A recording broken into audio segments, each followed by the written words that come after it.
Hola folks, Kirk and Jay here with Kirk Giordano Plastering. Today I want to show you some tips if you want to hire a fellow like us or do it yourself. These are some of our methods. Now, we're doing a ceiling here, a 100-year-old house.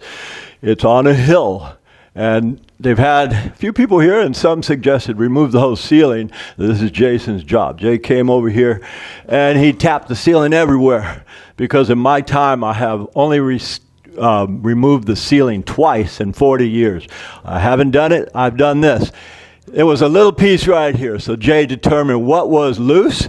He took a knife and he scored it, and that way it breaks off. Now this is tight. This is really tight, guys. See that?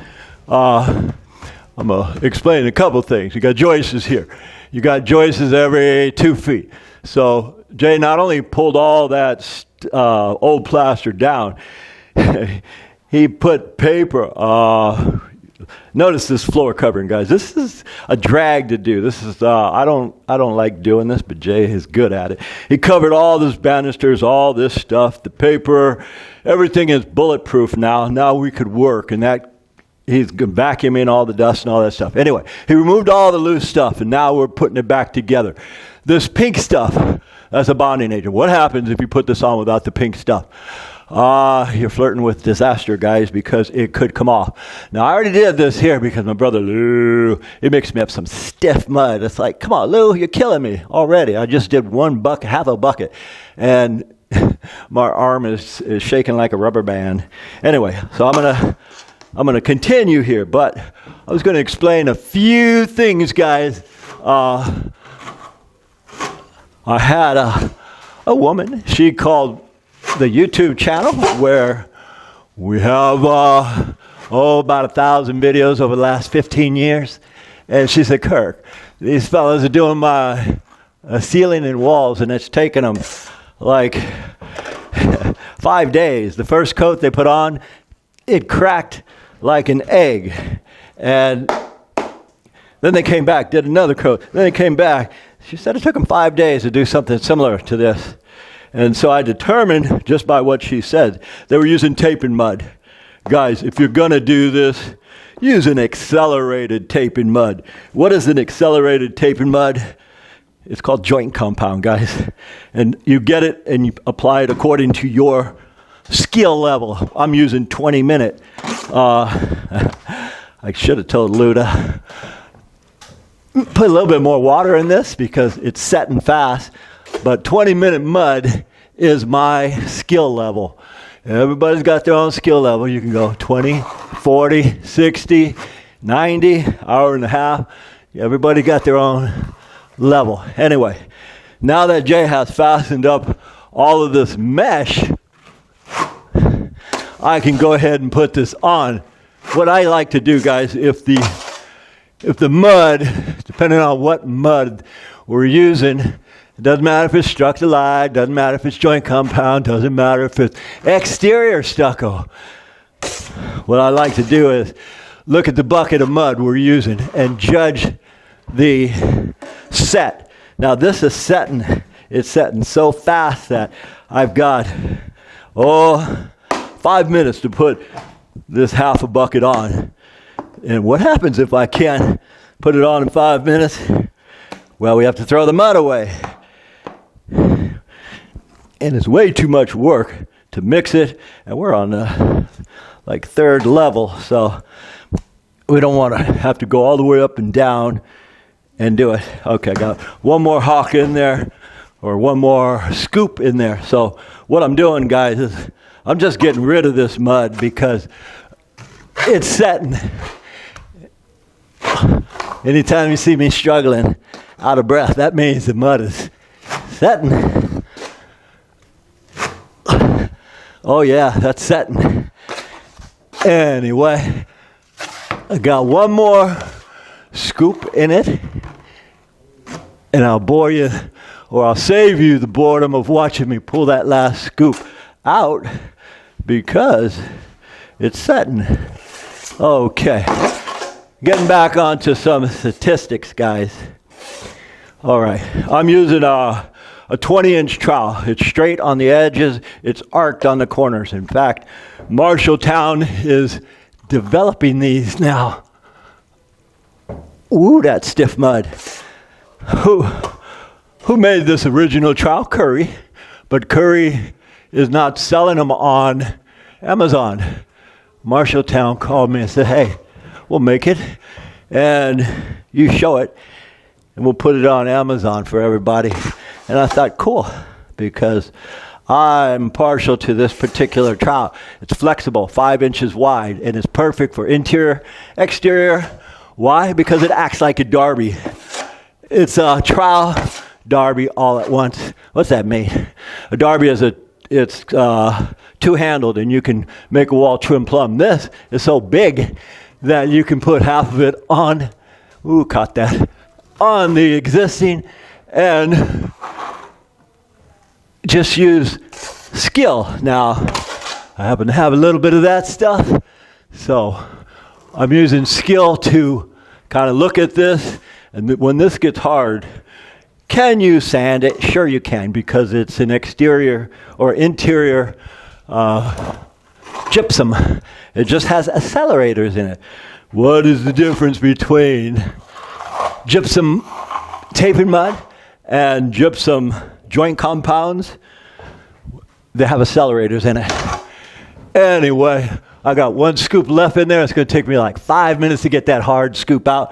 But if I don't get it out, it's going to harden in this bucket, then we have to break it all out. I'll show you another thing, guys. We got a lot of cracks around here. So what we do is we use the same stuff. And you think, what is there to crack? Same thing, guys. Nothing sticks to a dusty surface, so you got to clean out the cracks. Clean it out with a knife, trowel, putty knife, whatever. Clean it, then put a bonding agent even on that. Go over it. And guys, all you have to do is use this and this. Close your eyes and just hug the wall, and you'll get a crack right every single time. For example, here, let me try not to fall off and kill myself. All right, this crack here. You put it, fill it. And guys, you can do this on walls, everything. Now watch this. Without looking, without falling, that crack is done. Anyway, we're going to go mix up some more, and I'll show you how we finish this too. All right, guys, I'm just finishing things right now. But I'm going to show you another tip in case you guys think, well, I know how to go over cracks. There's a little bit more to it than what just going over it.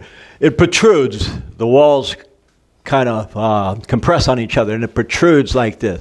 And so what you do is you scrape them out, scrape it off. This is called a 3-in-1 tool or a trowel. You just scrape them off. Then what Jay is doing is he's just digging them out with this part and then putting the bonding agent on it. I thought I'd throw that in. Why? Because I could, and people, I see sometimes and I go, man, what happened here? Let me show you guys something else. Okay. Now, this is done, really, but for you guys who think, I'm not as good as Kirk, I don't possess the skill, here's what you do, guys. You could clean your trowel. Now, this is hard as a rock. I mean, this is hard as a rock, guys. It's hard as plaster can get. I can wet it, but I don't need to wet it, but you guys probably will. You wet it. Say, for example, you wet it. Okay. Now you take your trowel, you turn it on edge like this, and you just go over it. But this takes like 25, 30, 40 pounds of pressure, and that'll get the edge off. See that? Or you can do like so. You can grab a wet wash rag, and bath towels work the best. This way there's no sanding. I hate inhaling dust. I've inhaled so much dust in my life that I tease my girl and say, I'm immune to COVID because I have so much plaster dust. I got a cement wall in my lungs. Anyway, here's what you do. You don't want to sand it. If you sand this, then you're inhaling all that crap. And it ain't going to kill you, but it's going to get in your eyelashes and all that stuff. So here's what you do. A wet wash rag. And don't try to use a wet t-shirt. That don't work. Let alone any underwear. Don't do that. Okay, a wet wash rag. And you just go over it, guys. And what that does is it's just like sandpaper because we're bringing this gypsum right back to normal. or right back to what it was. Now, it gets out all of the marks. It'll get out all of the joints. And now you don't have to cover every single thing like this, because that's a lot of work too. And the gypsum just ends up on the rag. Okay, I'm going to show you another way, guys, just because I can. See, now, if I ever got COVID, too, my girl would say, I thought you were immune to it. Must be a crack in the stone wall, huh? So I can't get it just because I don't want her to tease me. Anyway, oh, yeah, that's what I'm talking about. Look at this mud. Soup. I want some soup. Lou tried to kill me earlier. He says, well, I see you wearing that sissy long-sleeve shirt because you're cold. I am cold, or I was cold. I'm no longer cold. Okay, guys, this is just another way for you guys to do it. You don't have to do it. We're just showing you our methods, guys. Okay, now this is soupy mud. I'm messing around now, soupy mud. But anyway, if you do this and you see some imperfections, you say, man, my work sucks. It just doesn't look right. Here's what you could do. Take some soupy mud. Okay, now go over it one more time. I'm just going to go over the whole thing because I can. Here's what you guys could do if you're not really skilled in this stuff. Or, better yet, do what she did. She went on Berkeley Parents Network.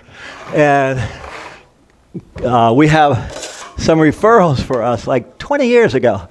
And she says, wow, I wasn't sure you guys were still in business or alive. And I thought, ouch. But anyway, she got some quotes. Now, too, here's another tip, guys. I know I said this earlier, but another tip. She got prices of well over 10 grand to do this. Now, I'm not saying if you call and you say, well, you said this on a video. I don't normally go into cost because some people are kind of weird and they think, well, you said this, so. But the idea is, guys, don't tear it all off unless you have to. And again, I have done it twice in 40 years, but it's very rare. If you guys watch what we do, you know I do a lot of plastering. Anyway, this is for you guys who are not fully skilled. I mean, you see how easy this is going on. This is wet. And what happens when you get it wet again? You could use a rag and clean off any slobbers. If it's cockeyed here and there, you can just put this on, go against the grain, fix it. You see that, guys? Fix it. And I'm almost at the end. These guys are going to finish this up. But I wanted to just show, now this, I don't need to sand this. I don't need to wet float it because this big trowel acts as a derby. 20 inches long. Marshalltown's going to be making these soon. 5 inches wide. You can move it around. You don't want a concrete trowel for this kind of work. Anyway, my name is Kirk. Jason on the camera. We thank you for watching. And as usual, see you guys on the next one. All right, folks, we want to thank you all for watching. If you enjoy the videos that we put out, please like and subscribe so that we can keep making these videos for everybody. And as always, from the entire Giordano family, we'll see you on the next one.